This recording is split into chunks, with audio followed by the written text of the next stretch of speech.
నన్ను కూడా బిగినింగ్ డేస్లో చాలా యాటిట్యూడ్ ఉంది అనుకునేవారు. నాకు ఎప్పుడు తెలిసిందంటే అది ప్రభాస్ చెప్పాడు ఒకరోజు.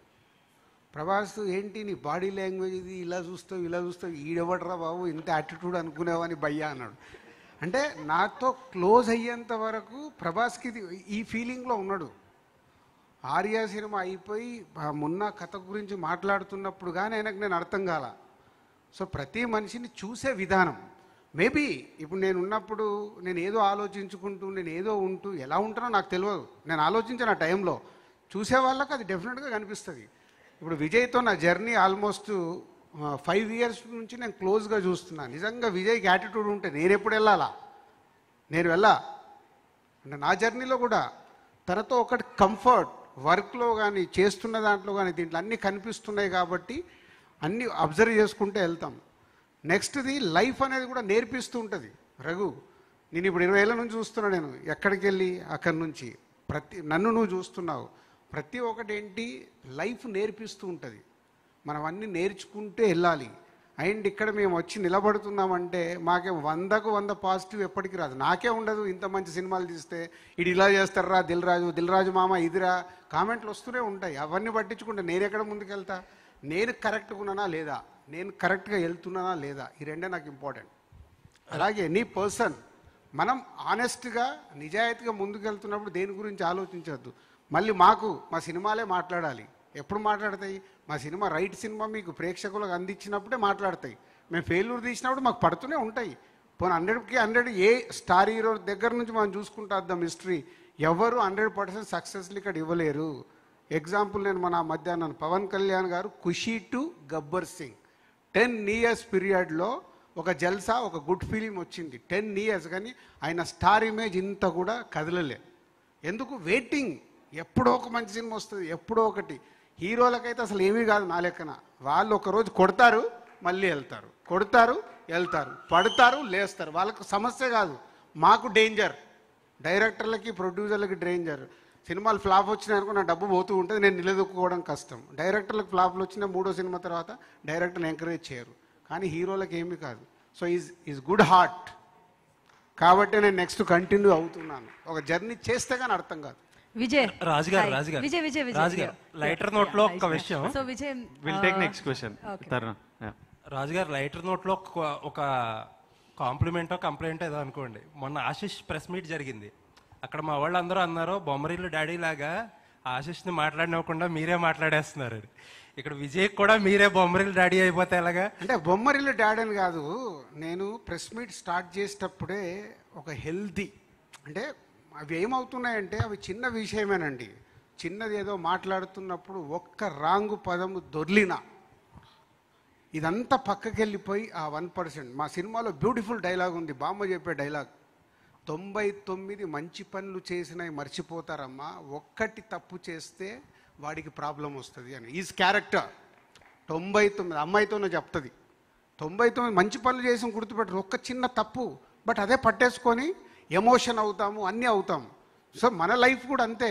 మేము 99 మంచి ఇచ్చినా గుర్తుపెట్టుకోరు, దీంట్లోకి వెళ్ళి ఒక్క రాంగ్ వర్డ్ వెళ్తే ఆహా ఇప్పుడు అదే పైకి వెళ్ళిపోయి, ఈరోజు సొసైటీ అలా ఉంది, అదే పైకి వెళ్ళిపోయి దాన్నే హెడ్లైన్స్. మీరు పెట్టే మీ ద్వారా వెళ్ళేది ఏది ఉన్నా అదే హెడ్లైన్ అవుతుంది, దాని మీద వెళ్తుంది. అరే 99% గంటన్నర మాట్లాడింది ఏముండదు, ఆ 1 minute అది భయం నాకు. సో నేను ఎందుకంటే మాకు మాట్లాడేటప్పుడు తెలియదు, ఫ్లోలో వెళ్ళిపోద్ది. దాన్ని జాగ్రత్త పడడం కోసం నేను ట్రై చేస్తున్నాను తప్పితే నేను బొమ్మరిల్లు ఫాదర్ లాగా వింటే వాళ్ళు వింటారా? ఇప్పుడు వాళ్ళు గ్రో అవుతున్న వాళ్ళు, గ్రో అయిన వాళ్ళు అసలు వినరు. ఓకే రాజు గారు, మీరు ఇందాక హెడ్లైన్స్ గురించి మాట్లాడారు. సో మీ లైఫ్లో ఒక హెడ్లైన్ పెట్టాలంటే మీ మీద as a family star headline, మీ ఫ్యామిలీలో ఒకవేళ మీ కూతురు పెట్టారనుకోండి, ఏ హెడ్లైన్ పెడుతుంటాను? మా ఇంట్లో నాకు ఒకటి ఉంది, ప్రాబ్లమెటిక్ మ్యాన్, ప్రాబ్లం సాల్వ్ చేసే మ్యాన్. కూల్. ఇంకొకటి, ఎప్పుడు చూసినా ఒక ఎనర్జెటిక్ ఫామ్లో ఉంటారు మీరు. అంటే మీరు అన్నారు ప్రొడ్యూసర్కి చాలా స్ట్రెస్ ఉంటుంది, ఇంకా ఉంటాయి కదా కొన్ని, ఫ్రైడే వరకు lot of tensions and preparations ఉంటాయి. కానీ మిమ్మల్ని చూస్తే అలా కనిపించదు. What is that secret of your energy? నిజంగా చెప్పాలంటే నేను చాలా స్ట్రెస్లో ఉన్నాను. కనిపించదు. మామూలు స్ట్రెస్లో లేనంటే లాస్ట్ 1 year నుంచి. సో అది క్లోజ్గా ఉన్నప్పుడే ఎవరైనా క్లోజ్గా చూస్తేనే అర్థమవుద్ది. పోతే నేను ఎవ్రీడే లైఫ్లో స్ట్రెస్ ఎందుకు పడాలి, లైఫ్లో ఎందుకు భయపడాలి, నాకెందుకు, నేను చేసే పని మీదనే ఫోకస్ చేద్దాం, అవే వెళ్ళిపోతాయి. క్లౌడ్స్ వస్తాయి, వెళ్ళిపోయిన తర్వాత మళ్ళీ స్కై ఓపెన్ అవుతుంది. మాకు ఏది వచ్చినా అది క్లౌడ్ వెళ్ళిన తర్వాత క్లియర్ స్కై అవుతుంది. నేను అంతే, ఎవ్రీడే నా స్ట్రెస్తో నేను ఫైట్ చేస్తూనే ఉంటాను. So Vijay, my question to you, ఇప్పుడు ద విజయ్ దేవరకొండ మీరు అన్నారు కదా నాకు ఇలా టైటిల్స్ ఇష్టం ఉండవు, కానీ ఈ మూవీ హిట్ అవుతే మీకు ద ఫ్యామిలీ స్టార్ అనే టైటిల్ వస్తుందా? వద్దామా ప్లీజ్, విజయ్ దేవరకొండ చాలు. మరి correction, not the Vijay Deverakonda, the family star. Vijay Deverakonda అనేది పక్కన ఉంటుంది, చిన్న లెటర్స్లో ఉంటుంది, ఇదే.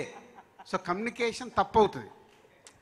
మేము టైటిల్ ముందు ఫ్యామిలీ స్టార్ అనుకొని తర్వాత సెంటెన్స్ ప్రకారము ఇది కరెక్ట్ కాదని డైరెక్టర్ ద ఫ్యామిలీ స్టార్ అడిగాడు, అది చేశాం.